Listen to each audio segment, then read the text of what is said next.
Diversity is the accounting and mindfulness of our commonalities and differences. Often, organizations have focused on one aspect or the other. Differences are easy to see. Communication styles, social backgrounds, gender, and race are often the aspects where we draw lines of difference. The Equal Opportunity Employment Commission, the Americans with Disabilities Act, and Title IX.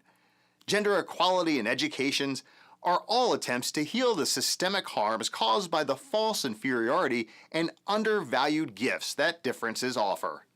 Yet, when we look at the core motivations of human beings, we can recognize we're all seeking safety, significance, and belonging. The human experience provides for us many similar challenges and experiences that require universal responses. We need safe spaces to develop. We long to love and be loved. Fear and desire community where our talents can be utilized. Our methods may be very different. The words we use to express our core values may have contextual meaning, and many of the desires we seek may look different. It's these human commonalities that allow us to look past our superficial differences and unite around our common goals. Yes, working with differences comes at a cost. It's not easy and requires attention and work. This is the call of leaders and servant leadership. Diversity is the accounting of and recognition of our commonalities and differences. We express and attempt to reach our common goal in different ways. We can discuss methods when they differ when we remind ourselves and the people we work with that we share many of the same values. Here are 3 things to remember. We're more alike than we are different. We have common goals and we express them differently. We can build strength by recognizing and accepting our differences. Here are 3 things to do. Acknowledge visible and invisible differences and commonalities, for example, learning styles, personality preferences, cultural backgrounds. Require team members to regularly change roles, responsibilities, and work with people they don't work with often. And 3, encourage team members to continue to build relationships outside of the working sessions.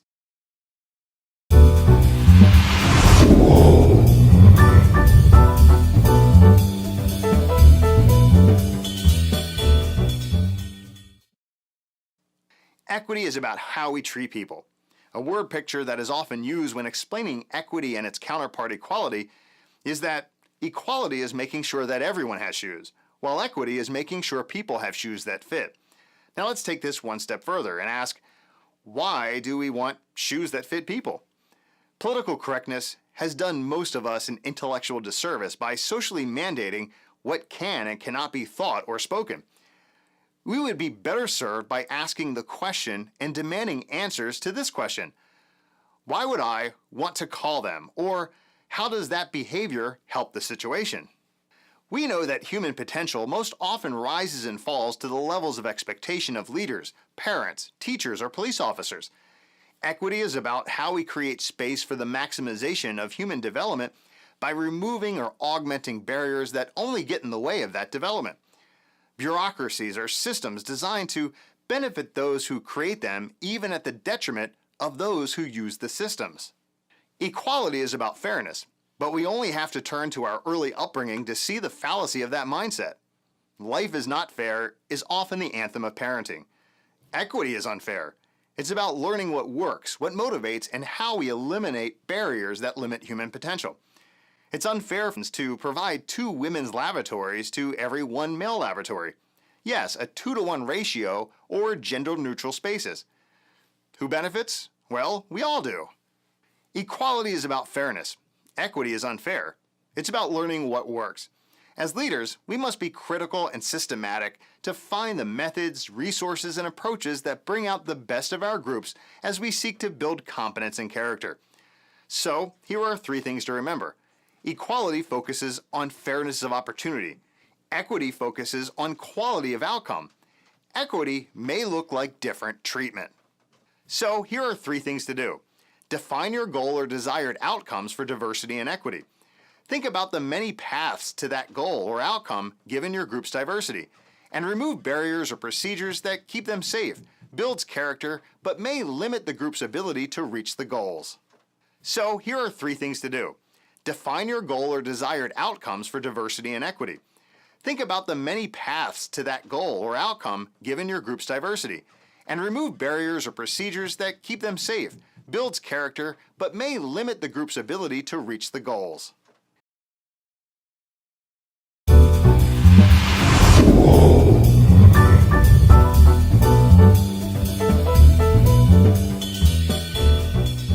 Inclusion is about removing barriers to participation.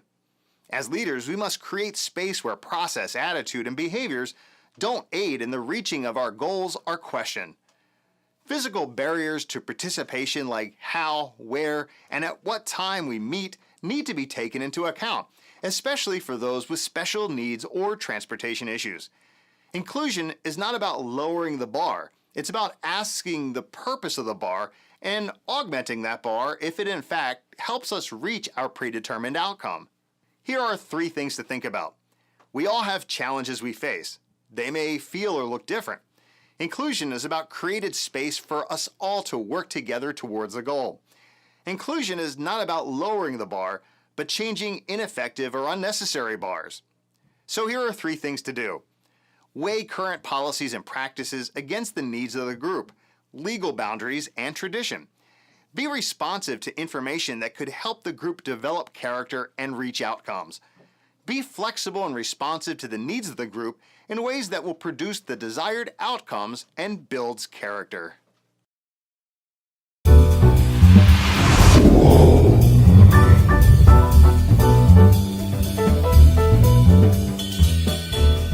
Leadership is the act of moving ideas or groups toward a set of goals. The leader is the person who drives that process either from a position of authority or a position of influence. The servant leader is a style of leader where the leader uses his, her, or their knowledge, skills, abilities, and resources for the betterment of the group and seeks no glory or praise for themselves. Servant leadership often comes at great personal and professional costs. Can you think of some servant leaders and the price they paid? Dr. Martin Luther King Jr., Mother Teresa, or Malala Yousafzai, just to name a few. And for those of you who don't know who Malala Yousafzai is, she's a Pakistani activist and the youngest ever Nobel Prize laureate. Yousafzai was injured on October 9, 2012 by a Taliban gunman when he attempted to murder her for going to school. Why did they take such huge risks? To be a servant to humanity. No man is an island, the old adage states. Humanity is a relational act. Can you imagine what would happen to a fruit tree if the juices of that tree were exclusively fed back to that tree? How healthy would that tree be? Well, not healthy at all. And that's because the juice of the tree is designed to be consumed by others. So it is with our leadership, time, and talent. Why is it that the World War II veterans are called the greatest generation? Because of the great service they gave. So yes, Dr. King was correct. Everyone can be great because everyone can serve.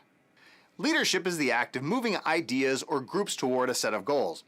Leadership is about service and the recognition that moving people toward common goals can be challenging, but the rewards of goal accomplishment, individual engagement, and team development can outweigh those challenges.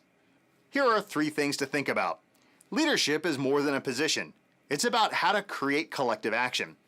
Leaders must understand the roles of followers by having been a follower.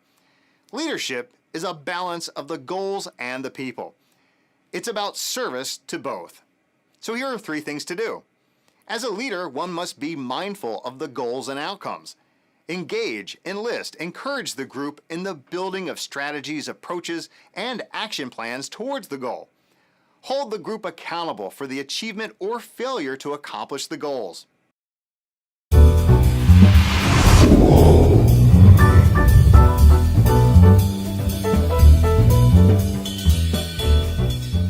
Context is everything. Context is simply the geographic places where we developed, the physical environment where we socialized in, and the governmental and religious systems that educated us. Our methods and learnings from this context, we will call it culture. Culture is an adaptation to a particular context. Minnesota and Florida approach winter very differently because of the context. Consequently, they have very different cultures. We know that as times move forward, context changes. Context is constantly shifting and changing, therefore, culture is always in a state of flux. Fashions, fads, and taboos are clear markers of these cultural shifts. Today's pet rock will be tomorrow's fidget spinner. Culture has a core set of values that are physically manifested as artifacts. Arts, music, food, presentation, clothing are all representation of the value a culture holds. These artifacts are designed to teach future generations the core values and history of their cultural group. So when we see customs we don't understand, communication styles foreign to us, as a leader, I might want to find out more about the context from which that cultural norm has come. Context is everything. Understanding someone's background is critical to understanding them. The more information you have about the people in your groups, the better you'll be able to recognize what they all have to offer the team. As you move these individuals to a functional team, the recognition of their background could be critical to the team's development. Here are 3 things to think about. Context is the nurturing or developmental environment we've had very little control over. Geography, location, and our generations have had a huge impact on our worldview. To better understand individuals and groups, it's helpful to get to know where they come from and their stories. Here are 3 things to do. Recognize that you have a context and culture that has helped you produce a worldview and paradigm. Provide opportunities for your group to share background, learning styles, and challenges they've overcome. Ask groups when faced with conflict to take a step back and ask if the impasse could be a context or cultural issue.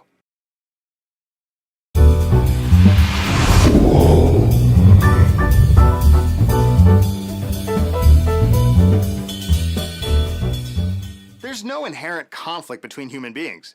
People have to be taught to dislike each other. What we typically refer to as conflict is often differing methods to a similar goal. High context cultures, low context cultures, personality types, personal differences could all be sources of perceived conflicts when in fact they're more about our approaches to goal attainment. We want similar things, but not all the same things. We don't all want the same things. There's more than one car company. Our gene selection is almost limitless, and the resources we seek to advance our lives can be augmented, replaced, or repurposed. How we communicate could also be a source of conflict.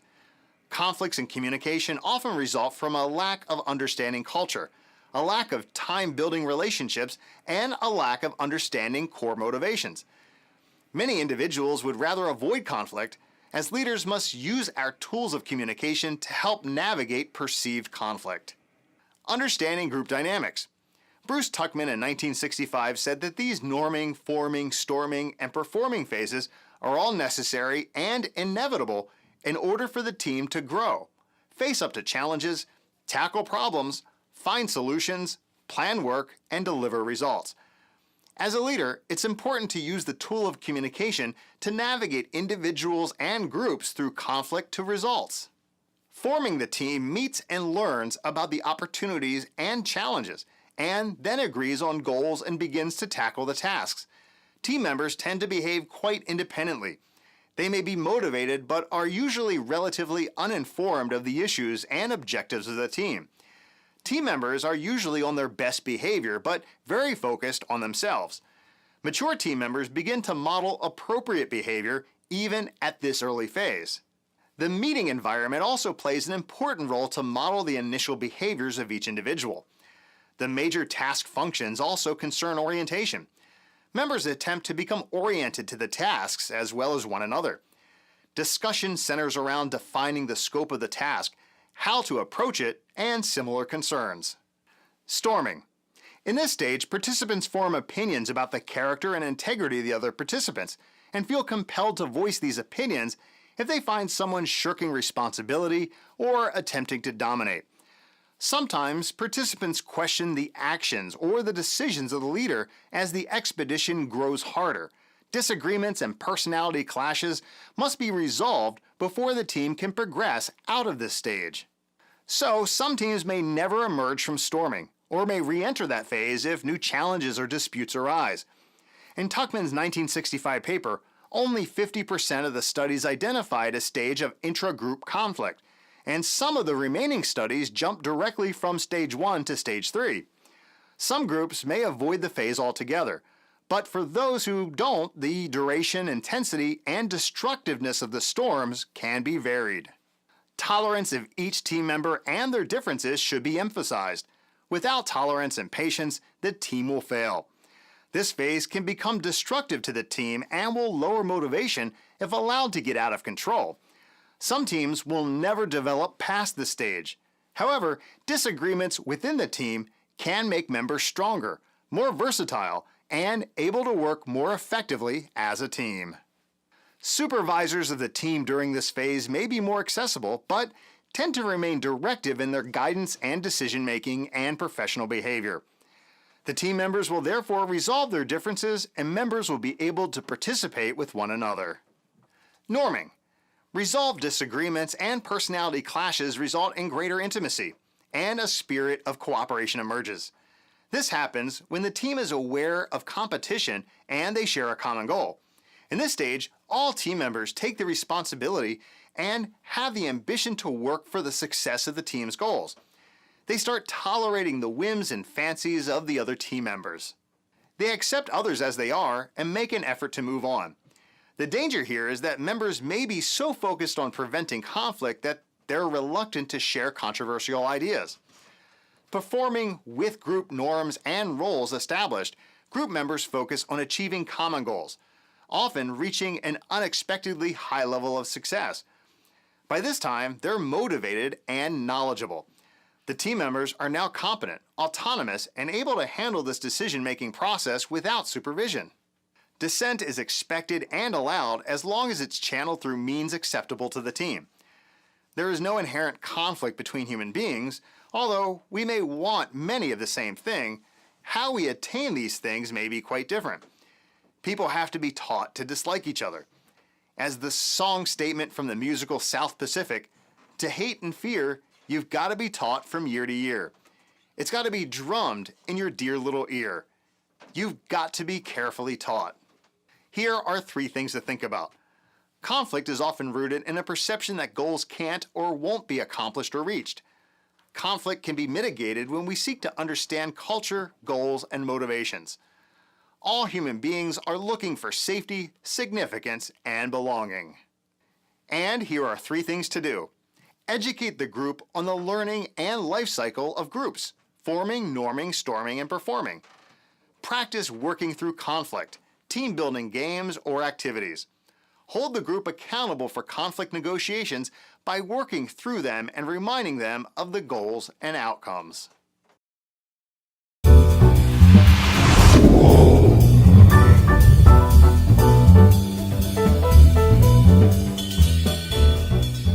While servant leadership is a timeless concept, the phrase servant leadership was coined by Robert K. Greenleaf in The Servant as Leader, an essay that he first published in 1970.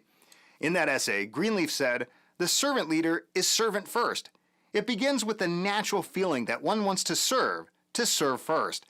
Then, conscious choice brings one to aspire to lead.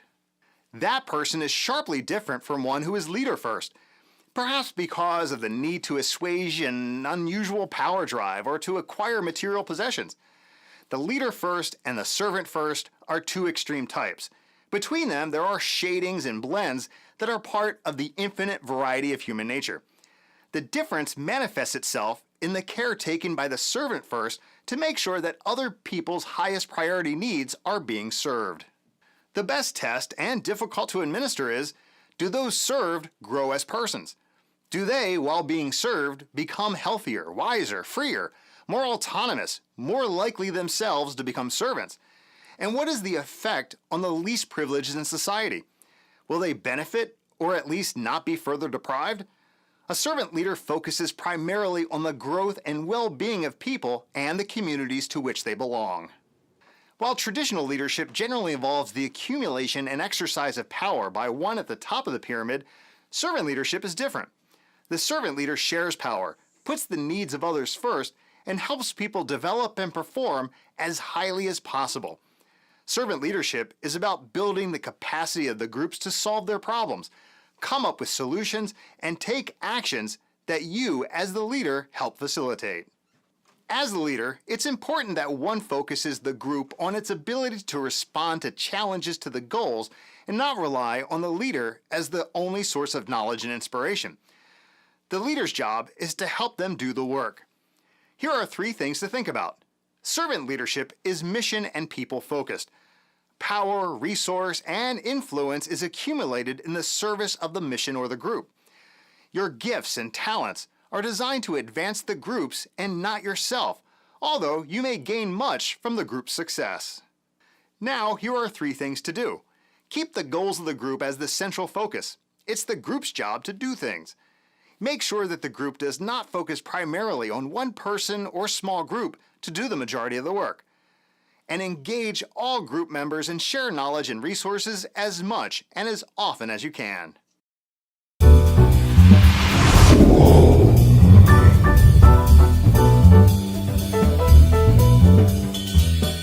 Leader as coach. A coach is one who teaches, develops, and helps their group identify obstacles that prevent their ability to achieve common goals.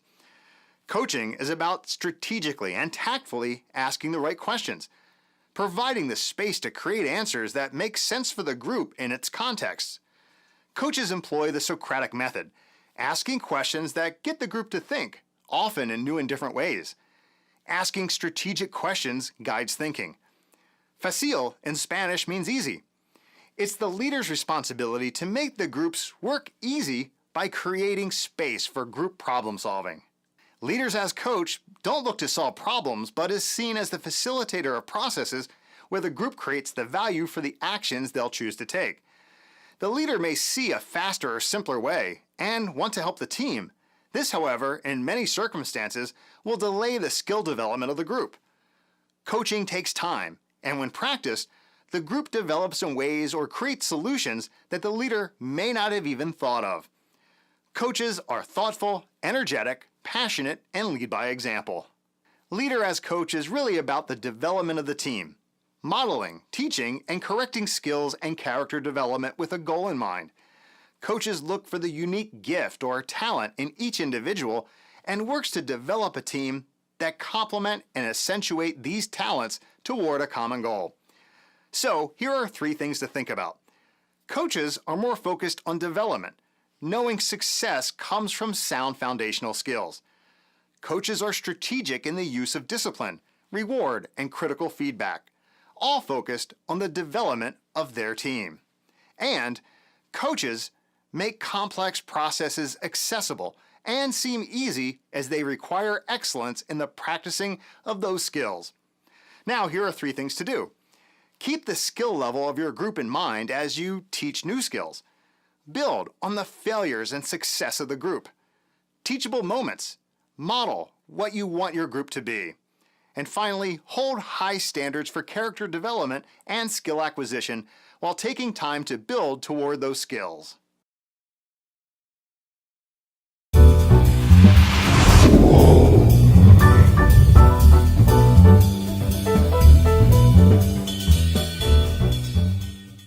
Leader as mediator. Being a leader means you must be a source of inspiration for groups you serve. You must sense when morale is low and do something that revitalizes them. Mahatma Gandhi said, "Be the change you wish to see." So if you want upbeat, take initiative type individuals. It starts with your modeling. Leaders look to clarify goals while bringing the diversity of thought, attitudes, mindsets, and behaviors to work and concert towards goals. Leadership, in this role, requires decisive decision-making and the building of consensus to work towards the goal in the face of disagreement. Mediators understand culture, context, communication styles, conflict styles, and work to get the group through conflict, upholding the highest values of the group. Helping groups navigate through challenges together while not losing attention and enthusiasm takes a leader who is committed to the development of the group. Sometimes it's more important to be effective than to be right, and mediators look for those solutions that increase effectiveness even if the road seems longer. Leadership is best demonstrated when the leader can maximize all the talent of the group, navigate them through challenges, and encourage them to do more than they set up to accomplish. Helping the group be decisive and own successes and failures is the hallmark of this leadership style. Here are 3 things to think about. You must be a source of inspiration and encouragement. Mediators must have or voice minority opinions that might not have otherwise been heard. You must make sound, decisive decisions once all the information has been gathered. Leadership is best demonstrated when the leader can maximize all the talent of the group, navigate them through challenges, and encourage them to do more than they set up to accomplish. Helping the group be decisive and own successes and failures is the hallmark of this leadership style. Here are 3 things to think about. You must be a source of inspiration and encouragement. Mediators must have or voice minority opinions that might not have otherwise been heard. You must make sound, decisive decisions once all the information has been gathered. Now here are 3 things to do. Keep the diversity of skills, thoughts, and backgrounds focused on the accomplishment of goals. Look for solutions that help develop character, individual skill, and group effectiveness. And finally, work to continue to understand the role, context, culture, and conflict play in process of group decision-making.